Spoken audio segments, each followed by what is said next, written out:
कि पाकिस्तान किस तरीके का मुल्क है कि वो स्वर्ण मंदिर के ऊपर उसने शाहीन से हमला किया। शाहीन मिसाइल वो मिसाइल है जो न्यूक्लियर वॉर हेड लेकर के चल सकता है। S-400 का इस्तेमाल करते हुए ये सारी जानकारियां आ रही है कि S-400 का पहला इस्तेमाल गोल्डन टेम्पल को बचाने में किया गया और शाहीन को रास्ते में ही नेस्तो नाबूद कर दिया गया। Absolute capability, the way does India has, so Indians ने भी कोई वो वेले तो नहीं बैठे हुए, वो भी तो पाकिस्तान को देख रहे हैं कि क्या कर रहे हैं और किस तरह चीजें चल रही हैं। So it's something very clear, very important कि one need not to worry, one कोई टेंशन लेने वाली बात नहीं है इसकी। और पाकिस्तान ने जो मिसाइल हमले किए हैं उससे तो हिंदुस्तान को कुछ भी नहीं हुआ। यानी हिंदुस्तान ने जो मिसाइल स्ट्राइक्स की हैं पाकिस्तान के अंदर, दो तीन किस्म के उन्होंने मिसाइल्स यूज किए। आपको पता है पहले उन्होंने मेरा ख्याल स्कैल्प यूज किए जो फ्रेंच टाइप के थे, जो एयर टू ग्राउंड थे, जिसमें उन्होंने 24 मुकामात को हिट किया आजाद कश्मीर में, पाकिस्तान में, बहावलपुर के अंदर, मुरीदके में। और वो सारे जो हैं जिन जिन बिल्डिंग्स पे उनको जाके लगना था, स्कैल्प एक्यूरेटली जाके उन्होंने हिट किया और हम कुछ भी नहीं रोक सके। उसके बाद उन्होंने ब्राह्मोस यूज किए जो रशियन और इंडियन ताउन से इश्तराक से बने, और उन्होंने जहां जहां वो मारना चाहते थे खासा प्रिसाइजली उन्होंने हिट किया। और पाकिस्तान ने किसी किस्म के सैटेलाइट इमेजेस नहीं दिखाए, जबकि हिंदुस्तान की आर्मी एयरफोर्स वाला ने अपनी ब्रीफिंग्स में वो सैटेलाइट इमेजेस दिखाए। बहरहाल New York times did not rely upon दो सैटेलाइट इमेजेस। उन्होंने अपने सैटेलाइट इमेजेस लेके अपनी स्टोरी में दिखाए हैं, और वो मैंने देखे हैं बहुत गौर से।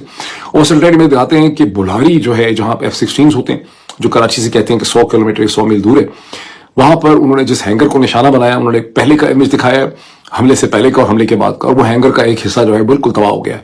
इसी तरह से उन्होंने नूर खान एयरबेस के ऊपर जो हमले हुए हैं वहां पे भी दिखाया उन्होंने कि बिल्डिंग कैसे डैमेज हुई है।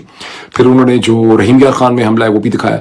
तो जहां जहां उन्होंने 3 या 4 इमेजेस उन्होंने दिखाए हैं जहां रनवेज जो है वो इंटरप्ट हो गई हैं। तो वो बेसिकली सच है जिसको बोलने पे यहाँ पे हमारे यहाँ साइबर क्राइम के इल्जाम जो है लग जाते हैं। इसकी बॉटम लाइन क्या है?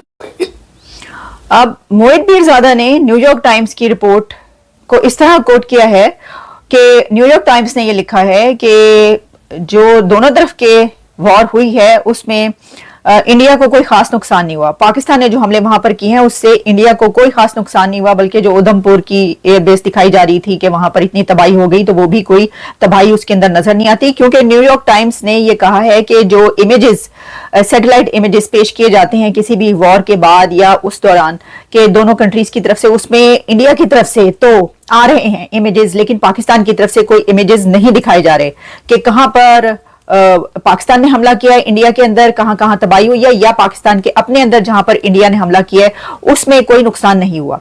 ऐसे कोई इमेजेस पेश नहीं किए गए। तो फिर न्यूयॉर्क टाइम्स ने खुद से जो है उसके ऊपर अपनी रिसर्च की, उसके बाद उन्होंने इमेजेस पेश किए जिसमें उन्होंने कहा है कि इंडिया ने 9 नहीं बल्कि 24 मकामात को निशाना बनाया है। क्योंकि हम अभी तक यही कहते रहे थे कि इंडिया ने 9 मकामात को बनाया, लेकिन न्यूयॉर्क टाइम्स की रिपोर्ट यह कह रही है कि पाकिस्तान के अंदर इंडिया ने 24 मकामात को निशाना बनाया और सही ताक के ठीक निशाने पर जो है वो उन्होंने ढूंढ ढूंढ के मारा है मिसाइल और जो भी वो जंग के दौरान होता रहा।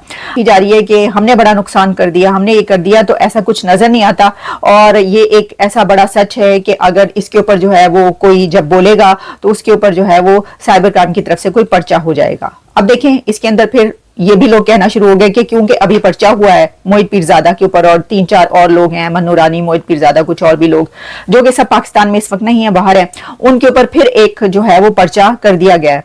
तो ये उन्होंने उस पर्चे का बदला ले लिया। अब क्योंकि इससे पहले हम वीडियो देख रहे थे कि वो सारी वीडियोस में जो दिखाया जा रहा था कि पाकिस्तान ने फतह हासिल किया और पाकिस्तान ने मार गिराया, पाकिस्तान ने ये कर दिया, पाकिस्तान ने वो कर दिया। लेकिन अब उन्होंने न्यूयॉर्क टाइम्स की रिपोर्ट जो अचानक से पेश की, तो रिपोर्ट तो है, ये नहीं है कि रिपोर्ट नहीं है, और उनको हक भी है, वो बोल सकते हैं उसके ऊपर, उन्होंने तज्जिया किया। लेकिन जैसे इसके अंदर जो न्यूयॉर्क टाइम्स है उसने कुछ और रिपोर्ट्स भी पेश की हैं। जैसे मैं आपको बताऊं, इस दौरान बहुत सारी रिपोर्ट्स जो है ना आती रही है न्यूयॉर्क टाइम्स की। अच्छा, मैं देखती रही, मैं उसके ऊपर मेरी नजर भी रही, मैंने आपके लिए 2-3 पेश भी की, जिसमें न्यूयॉर्क जो है वो ये कहता है कि fighting India helps revive the Pakistani militaries popularity. Pakistan military की पॉपुलैरिटी बढ़ी है क्योंकि आपको पता है वो तो नारे लग रहे हैं, और वो कह रहे हैं कि सारी कौम जो है वो इस वजह से यकजा हो गई। पहले जब बहुत बड़ा लॉस हो जाता है ना, जो आपका दिल एक्सेप्ट करने को तैयार नहीं है, तो आपको कोई स्टोरी सुनानी पड़ती है अपने आप को, वरना आप दिमाग से चल जाएंगे। कोई भी इंसान पागल हो जाएगा, जब इतना बड़ा ट्रॉमा, इतना बड़ा लॉस है, और ये पाकिस्तानियों ने they have perfected this art of creating an alternate reality. मैंने तो बहुत डिटेल में पाकिस्तान को स्टडी करा है, नॉट ऑर्बैट हम लोग फौज में कहते हैं ऑर्डर ऑफ बैटल, कि कौन सी डिव का है, कौन सी ब्रिगेड का है, that is not important for me, at least that is not important. I am sure to military planners that is very important. मेरे लिए इंपॉर्टेंट इसलिए नहीं है because I am not a military planner, मैं तो एक छोटा सा कमेंटेटर हूं, पर मुझे ऐसा लगता है कि कहीं ना कहीं इस तरीके से पाकिस्तान ना ट्रॉमा के साथ डील करता है। पाकिस्तान लॉस के साथ, जब कोई बहुत बड़ा लॉस हो जाए, राइट, आपका कोई अपना खो जाए, आपकी पुश्तैनी जमीन आपके हाथ से निकल जाए, आप उस लॉस के साथ डील कैसे करेंगे? तो पाकिस्तान एक ऑल्टरनेट रियलिटी अलिफ लैला वाली क्रिएट करता है। ये वही है कि अपन जीत गए, कुछ नहीं। और जो बोलेगा, अगर किसी पाकिस्तानी ने पूछ लिया, इसके दो पहलू हैं, एक तो हम जीत गए, एक तो ये उसका पहलू है, दूसरा पहलू है कि अगर कोई सिर्फ ये बोले कि साहब कैसे तुम गद्दार हो, तो जो भी इस वक्त पूछ रहा है कि साहब भारत के डीजीएमओ साहब ने या डीजी एयर ऑपरेशंस या डीजी नेवल ऑपरेशंस ने एक प्रूफ दी है, कर्नल सोफिया कुरैशी या विंग कमांडर व्योमिका सिंह, ये लोग प्रॉपर प्रूफ देते हैं ना, सबूत के साथ बात करते हैं। आपने सबूत, तू गद्दार है, तू अपनी फौज से सवाल पूछ रहा है, तू गद्दार है। तो जो वैसे तो सवाल पूछना पाकिस्तानी सोसाइटी में बैंड है, क्योंकि फौज से किसी से भी, मतलब इट्स रेडिकल इस्लामिक सोसाइटी, तो वो सवाल जवाब का, तर्क वितर्क का ये तो स्कोप है नहीं ना वहां पे, तो it's not a normal society. तो वहां पे वैसी ये डिस्कोर्स तो होता नहीं है, वहां पे वन वे स्ट्रीट होती है वहां पे। लेकिन कभी कोई भूला भटका बेचारा गलती से, जिसका दिमाग थोड़ा सा फंक्शनल हो और उसने एक सवाल पूछ लिया, तो आप उसको गद्दार करार देते हैं, तो वो सोसाइटी उसको इग्नोर कर देती है। तो this is the path Pakistan has been following in 70। Just imagine, इतना बड़ा फ्रॉड करा 1965 में पाकिस्तान ने। सबसे पहले पाकिस्तान ने अपनी कौम को कन्विंस कर लिया कि भारत ने अटैक करा था। अचानक भारत का पता नहीं दिमाग घूमा, भारत का, और भारत ने लाहौर पर अटैक कर दिया। पहली बात तो ये 1965 के युद्ध की बात कर रहा हूं, लोगों को उन्होंने कन्विंस कर दिया। फिर उन्होंने बोला कि भारत ने रात के अंधेरे में हमारे साथ गलत करा था, हमें धोखा दे दिया और हमने उनको लाहौर पे रोक दिया। दूसरा झूठ उन्होंने ये बोल दिया। तीसरा झूठ उन्होंने ये करा कि पूरे एक दिन की छुट्टी मनाते हैं, यौम दिफा, उन्होंने छुट्टी डिक्लेयर कर दी। अब पूरी कौम तो यही सोचेगी, जब छुट्टी किसको बुरी लगती है?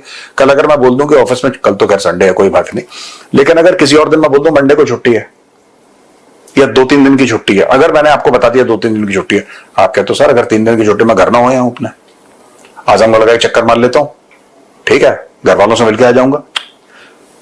आपने उनको सबसे पहले झूठ बोला और फिर आपने उनको एक हुक दे दिया, है ना, उनको एक लॉलीपॉप दे दी छुट्टी की। अब सब पाकिस्तानी खुश हैं, उस दिन छुट्टी होती है।